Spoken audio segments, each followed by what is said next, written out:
the Russian Urals. Ural Moto are Russia's oldest and biggest motorcycle manufacturer. Before the collapse of communism, the Euromoto plant used to produce 150,000 motorcycles per year. With falling production levels and sales, Euromoto bosses apparently jumped at the chance of producing the Wolf motorbike. Initially, the first models of the Wolf were only available for sale in Russia. Euromoto designers held back from offering the bike for sale on foreign markets. They wanted to further improve its design specifications. Euromoto director Vadim Trypinchkin said, "As of this year, we have started exporting Wolf motorbikes, and it was a very pleasant surprise for us when we realised that it's becoming popular. We export it to many countries in Europe and to America." A standard model of the Wolf motorbike will cost around $2,800 in Russia. Cheap for a custom motorcycle of this type. But prices rise sharply for the export models. But despite a price tag of £4,200 sterling, the Wolf has picked up a strong following in Britain, and sales are expected to increase. "I think it's the fact that it's a custom that doesn't look like a Harley-Davidson is what makes it sell," says David Angel, owner of the F2 motorcycle dealers in Banbury, Oxfordshire, England. Angel, an avid biker since the age of 17, says the young generation of serious bikers are looking for something different with a distinctive look. So, will the new kings of the road be riding a Russian motorbike? Only time will tell, but established motorbike manufacturers had better watch out.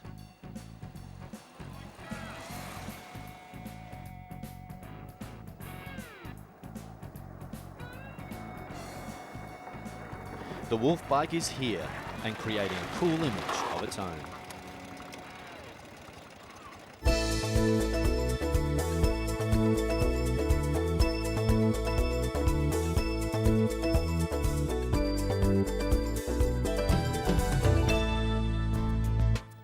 Concerned by a recent spate of shark attacks, scientists in Australia have fitted a fearsome great white shark with a sophisticated tracking device as they try to understand more about shark behaviour. Neil, as the shark has been named, is the second of his species to be tagged in this way by Australian researchers from CSIRO. Neil takes his name from Neil Blunden, the commercial fisherman who helped the scientists catch the shark for long enough to be fitted with a high-tech satellite transmitter. Now each time Neil surfaces, his tag transmits to a satellite and his whereabouts are beamed back to researchers. Scientists believe knowing the shark's habitat might help explain why and when shark attacks occur. They admit that many more of Neil's friends will need to be tagged to get a good picture of their behaviour.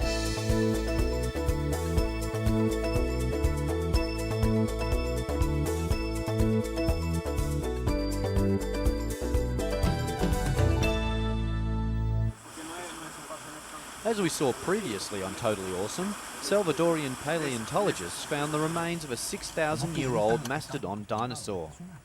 Recently, however, they have discovered at least 4 other species' remains, prompting officials to extend the excavation that began with an accidental discovery. We found fragments of an ancient deer, of ancient camels, of giant caterpillars over 2 metres long, and 3 different types of mastodons. We've also found fragments that we have not been able to identify, said paleontologist Daniel Aguilar. The discovery, the first of its nature in the small Central American nation, is considered quite significant, given the vastness of information paleontologists will be able to gather about the mastodons and their habits. The original set of remains were discovered by accident by a passerby walking along a river just north of the capital. They were thought to be 8 million years old. Wow. The mastodon remains were sticking out of the clay surface. Paleontologists believe that these may have been exposed by the shifting of land from recent earthquakes in the area. The mastodon roamed the American continent during the Pleistocene period 6,000 to 7,000 years ago. Scientists believe that dinosaurs roamed the Earth 65 million years ago, and their extinction was due to a massive disturbance in the environment. The discovery of fossils such as the mastodon gives scientists more and more information that helps put the pieces about our Earth into place. It also gives us an idea of their lifestyle and habitat. Paleontology, a science that unlocks the past and may help to map our future.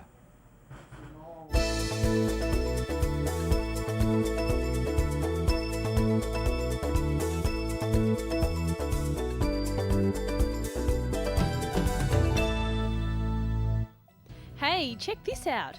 It's almost a scene from a holiday postcard. These mountains are home to the world-famous Himalayan glaciers Gangatori and Pindari in the Indian northern state. The bad news though, they're melting. Geologists fear that the Himalayan glaciers will disappear by 2035 if no immediate steps are taken. The danger of losing the glaciers has alarmed conservationists who say that the Pindari glacier has shifted by 1 kilometre. Research by Geological Survey of India in the northern city of Lucknow reveals that the rate at which the Gangatori glacier melts has increased from 10 metres per year in 1935 to a staggering 76 metres in 1999.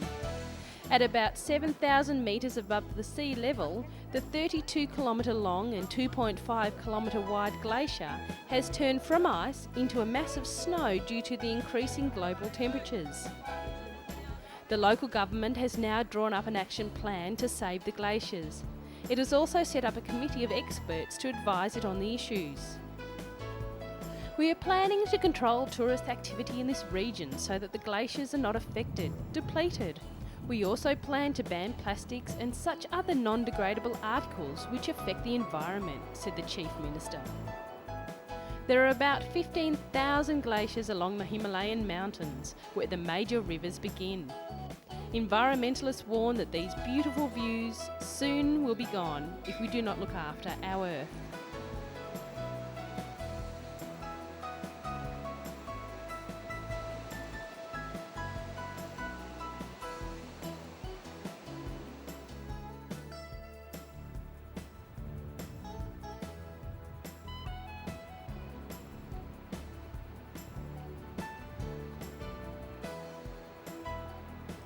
This is another example of the devastating effects of global warming, again highlighting the need for all of us to participate in solving this very serious problem.